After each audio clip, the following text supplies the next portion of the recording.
everybody. Well, we finally got to the start. It's been a bit of a long journey.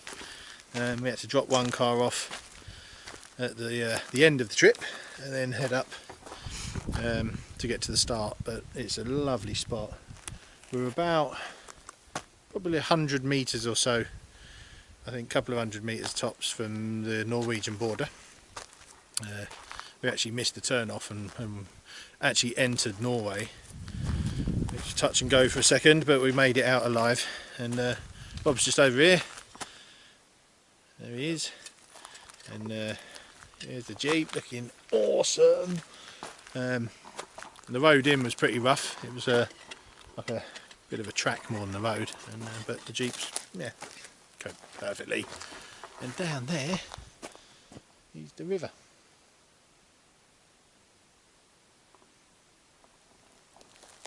Gonna do a canoe slide straight into water. Yeah, load on. With all gear in.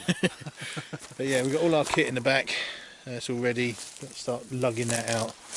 And yeah, so we're going to crack on, and we'll get back to you when we've done that. We're going kit heavy as always. Yeah, that's true. I was doing my best to keep go as light as possible, and I've still got 3 bags. Rob's got 3 plus other bits.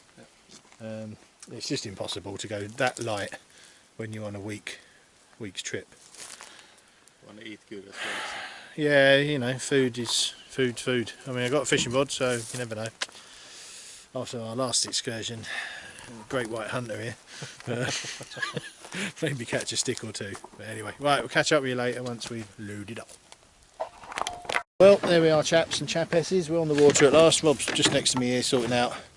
We've yeah, had a little scramble down. Just there, right in front of my canoe, is where we came down into this really nice little pond. And if you can see that gap in the middle, if we were to go that way, which there's no point because it's going the wrong direction, but maybe 200 metres up there is the Norwegian border, and then we're going to be paddling south down that way. And it's quite late in the day, it's 3:30 now, so yeah, we won't be paddling for too long for today, but I think maybe till what, 6 or something, maybe. I came up to your place 11 o'clock last night, so...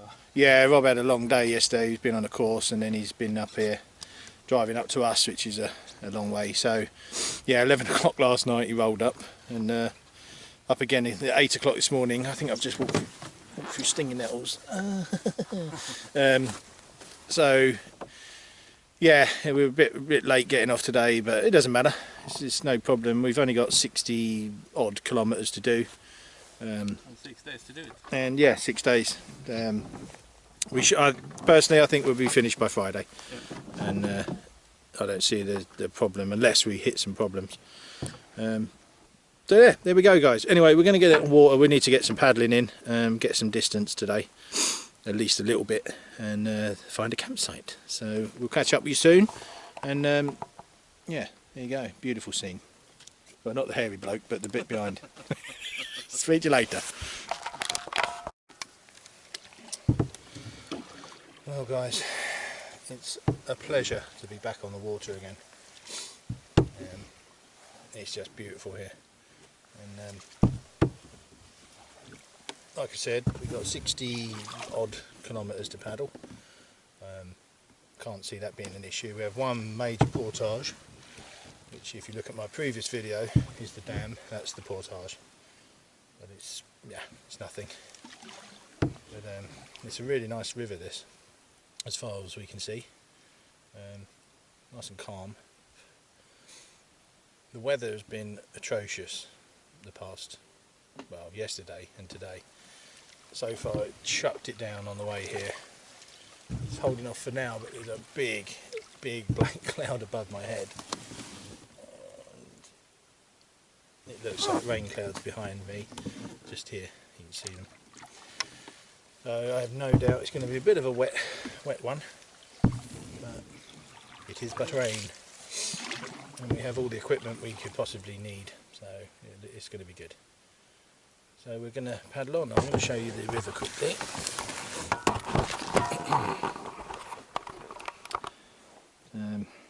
yeah, absolutely beautiful.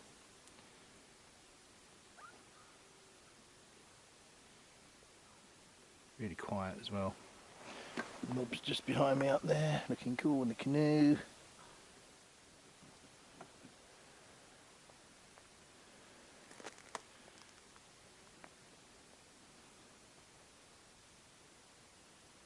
Stunning. Alright guys, I'll speak to you soon. Right, we've had one little rapids, we're coming up to another one, and it's looking just slightly right of centre, I think. I won't get too close to the right, but let's see what we've got. This should be fun. Tiny little rapid to negotiate. The river's moving at a fair clip actually, it's quite fast. Deep water channel. There we go.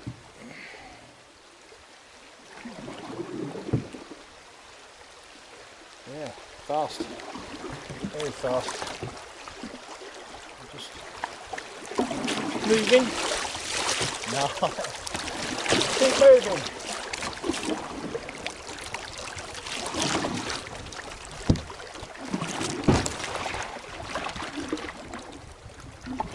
Trying to suck me into the right a little bit. Yeah, that was fun. Let's spin round so we can see Rob. Well, the river's actually... Come to your left a bit, Rob. Now we're going backwards. Never a good thing.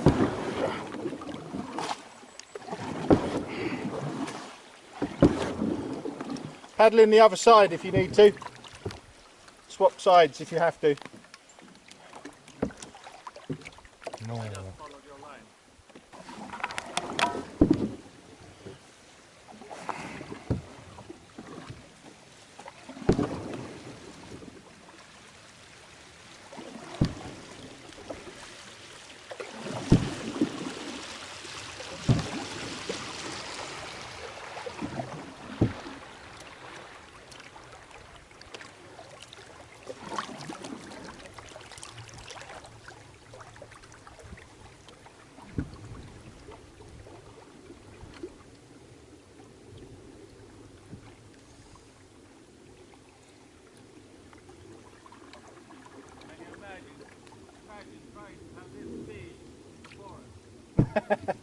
Yeah.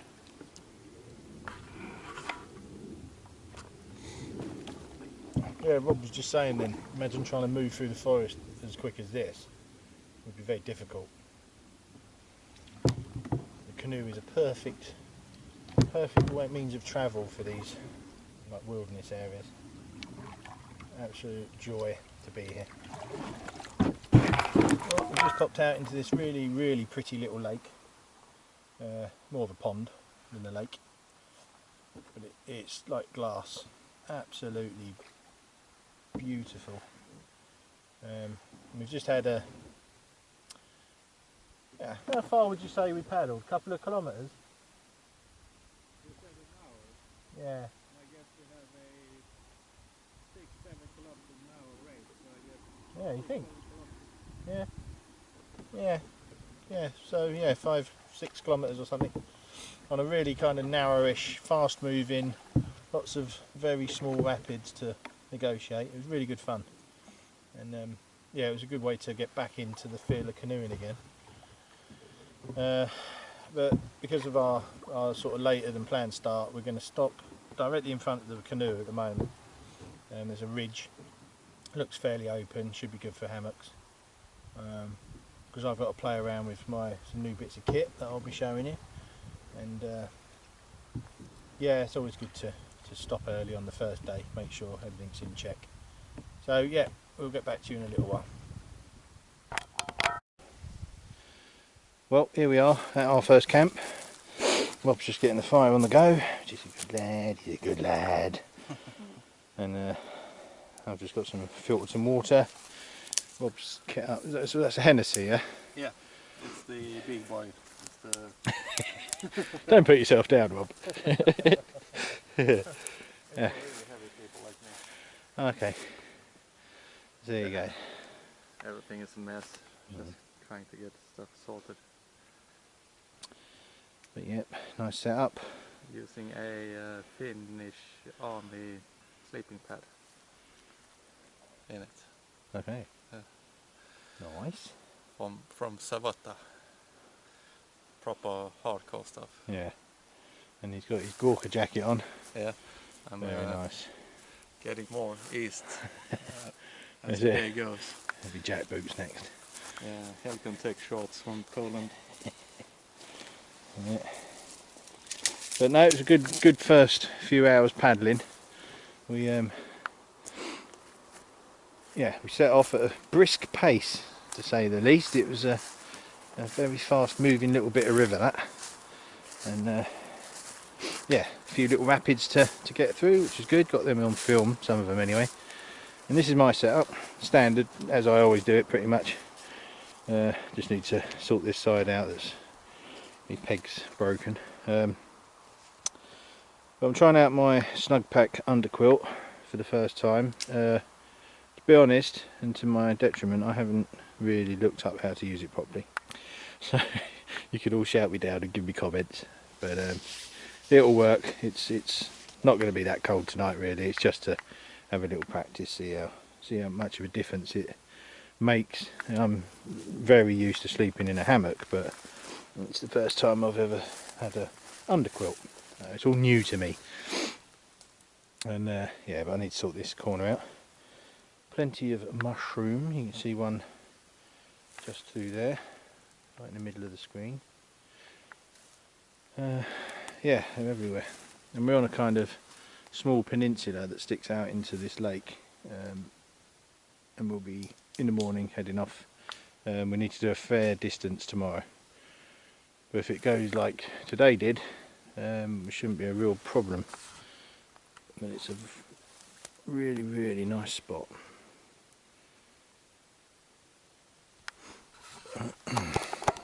And it's nice this year because last year it was the fire ban, and we couldn't cook, we couldn't really do a lot of anything revolving around fire, anything on a fire, so it's nice to have that option this time.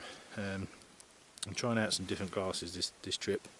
I bought these ones a while back for out and aboutness because they're reactor light, and when you're paddling and everything, when the sun comes out it can be quite bright on the eyes, and you have to keep changing glasses. Well, I do anyway. So yeah, these have worked well today.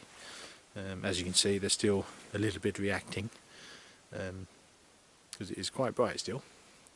But I think we're in for some rain and some thunder later. But nah, we'll be good, we'll be dry.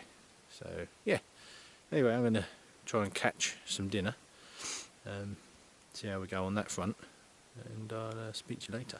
Try.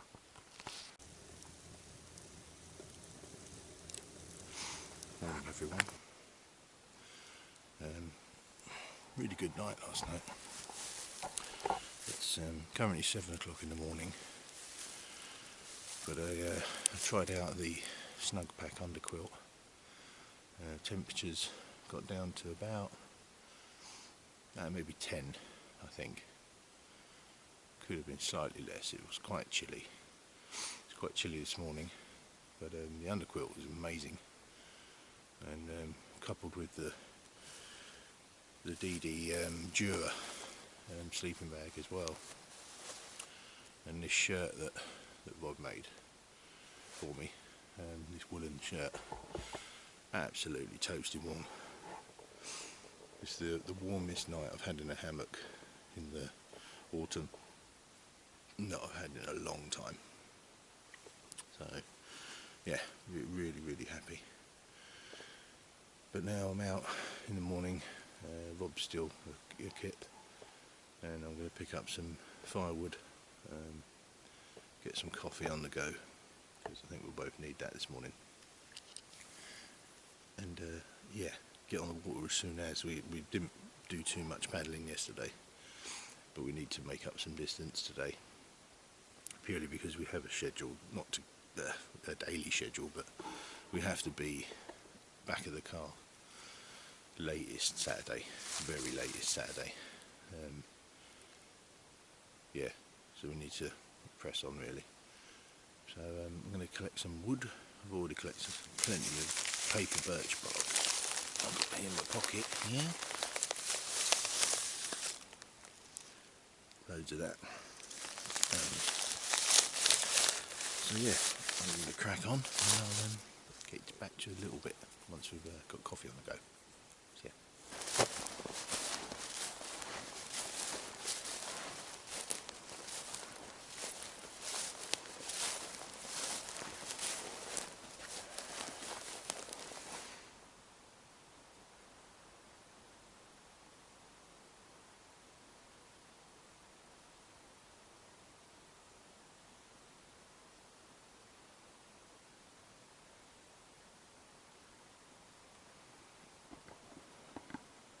Morning. Right, well we've just put back in the water. It is 10 o'clock, or 10 past 10. My camera's all on the wall, hang on. There we go. And yeah, really nice night. And like I said earlier, the underquilt, yeah, really cool. I like that a lot. And yeah, we're both very rested. We've had some nice breakfast and all that. So we're now getting on the water, and yeah, it's beautifully calm. There's a storm kind of in the air. It's been drizzly, but it's nothing. We have waterproofs.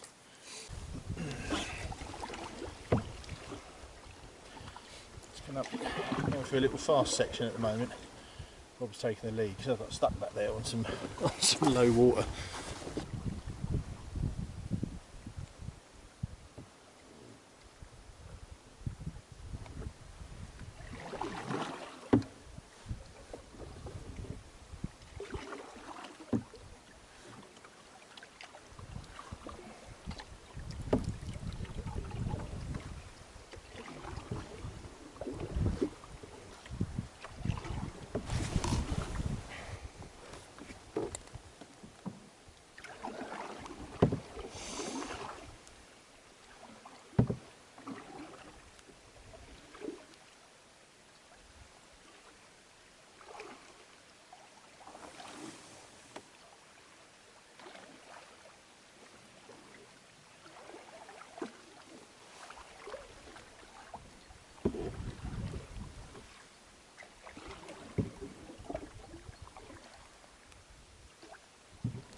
No mortar in between these stones. There's a proper old. Yeah, that's awesome. That's mad. Huh.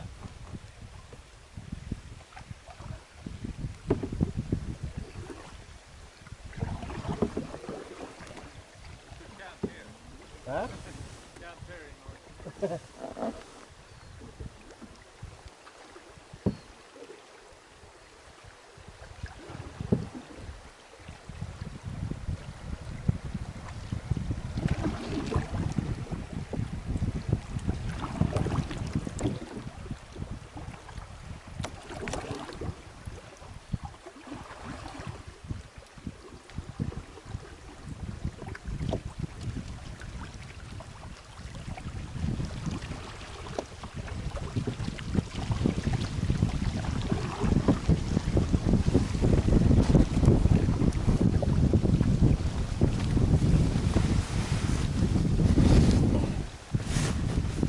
And then the wind picked up.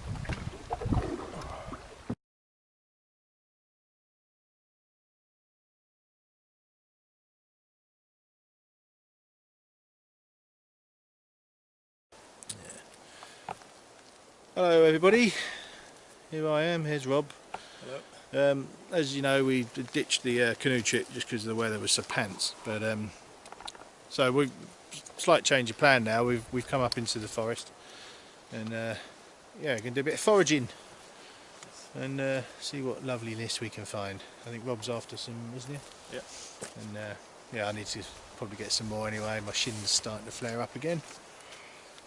So yes, there we go. We're going to have a little rummage around. So yeah, we'll come back and speak to you in a bit. stop.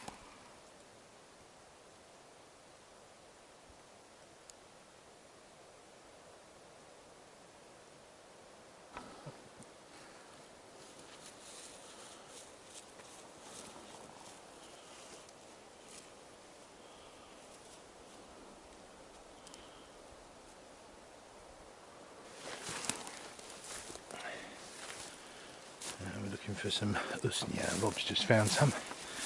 We'll head down, see what else we can find.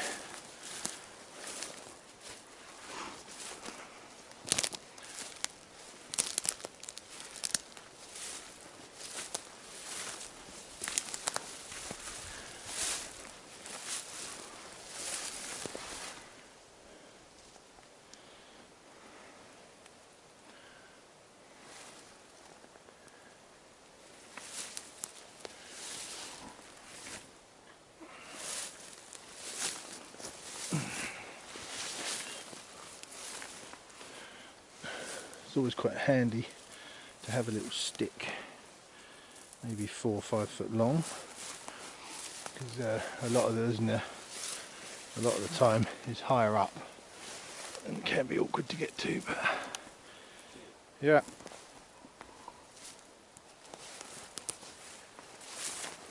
There we got stuff to sharpen your blade.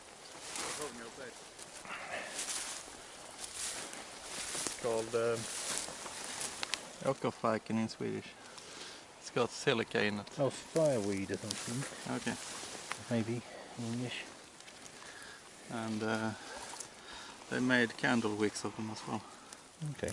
So if you dry them out and take away the pith, or expose the pith, it's spongy, so you can soak it up with oil. And Okay. typically I don't find a good example. Maybe they need to be big. Yeah. So, but it's quite rough, so you can use it as a sandpaper or just hone a blade. Or Okay. Yeah, it's a bit like shark skin. yeah, Smooth one way, rough the other. yeah. And next on BBC documentary, I found some more, isn't it? It's got a stick in it, that one. Okay, thank you. Special one.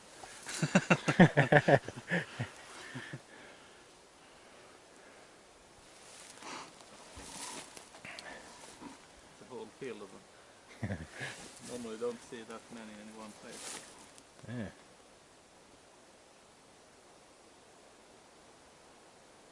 This is quite lovely in here.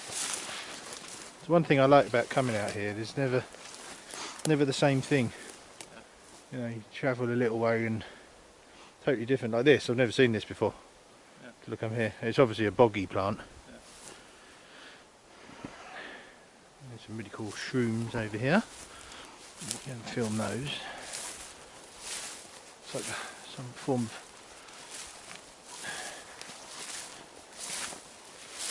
almost like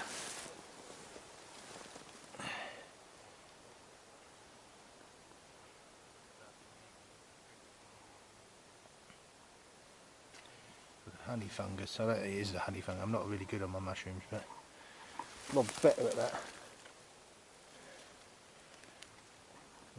Yeah, pretty cool.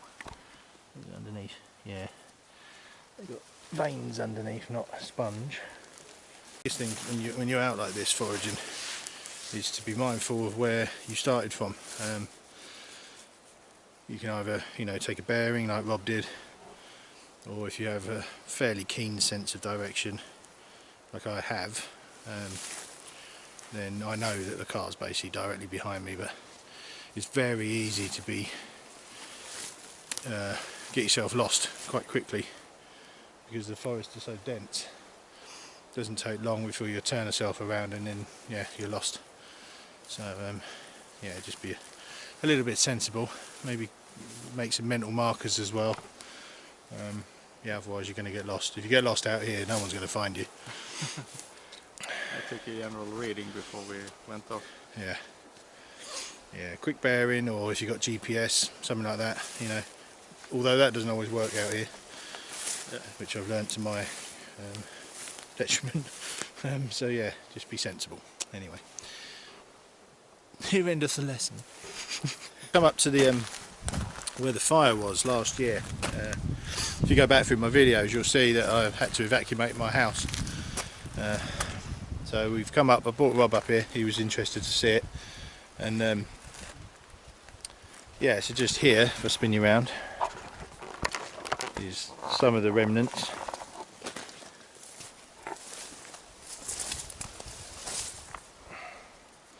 You can see burnt wood. You see some of the damage going a bit further in. Yeah, some of them are really bad, aren't they? Due to the heat. Yeah. But a lot of them aren't. Yeah. The birches seem to be pretty well preserved inside. Like this one, not too bad. But yeah, there's a lot of wood, a lot of trees got destroyed, and this is one pile that goes up there, as you can see, and there's another pile up further up the road. Quite interesting to see how good it protects the tree. I mean, this is flammable, but when it sits on the tree, it's a good fire protection. Yeah, holding that moisture in. Yeah. But we're going to walk through now and go through to where the fire was, because it didn't come this far across, and they managed to stop it. But we'll go cut across, and you can see we'll take a walk down the forest machine track. More moose poo. Anyway, we'll stomp along.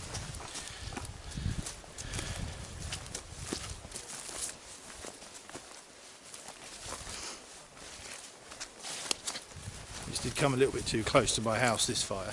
I think it stopped at probably 800 metres from my home, which is a little bit too close for comfort, because it proved very difficult to put out. We had, I think, 3 weeks of constant helicopters after the fire had been subdued, constantly circulating, picking water from the river, dumping it up here. Yeah, it went on for a long time, and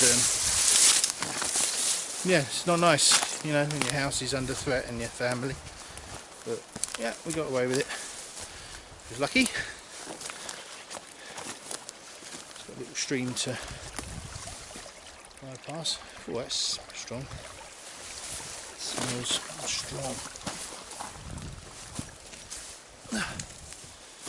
And this is evidence of. I'll turn you around the fire now.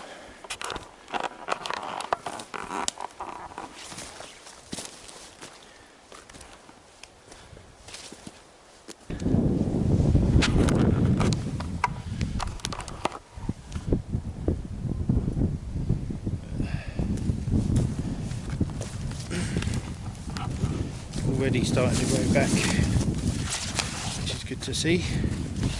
Grasses and birch, amongst other stuff.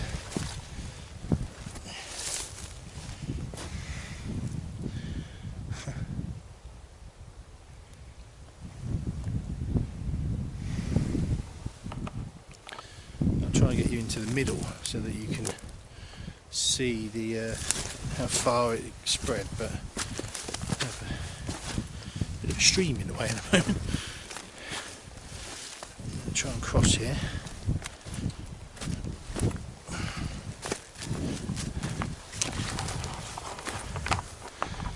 Sorry for the shaky camera work, it's quite unsteady under feet. We've even got flowers, how pretty. That's nice to see. Turn you around so you can see those. Flowers.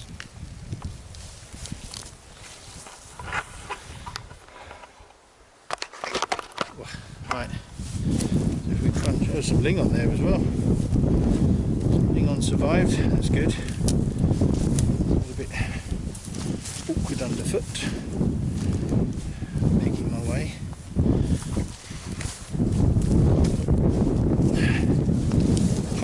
close to the extent I want to go really. This is a good place to spot. So basically that tree line up here, you can just see it in the distance, those conifers and firs and stuff, that's where it ended. Obviously where the car is pretty much is where it's spread. I don't know if you can make this out. Right over in the distance, that far tree line is how far it went that way, and then basically all the way down there to that other far tree line. You can probably just make out the lighter trees in the front foreground there. I hope you can anyway. But about maybe a kilometre it could be behind the camera now. About a kilometre that way, half a kilometre that way, maybe quarter of a kilometre that way. Big area, completely, pretty much completely destroyed. I'm going to try and get you over to this tree over here, because it gives you an extent of the fire. I mean, it's just, you can see how burning it is. Just been eaten away at. But amazingly, it's still standing. It's dead wood standing, obviously. But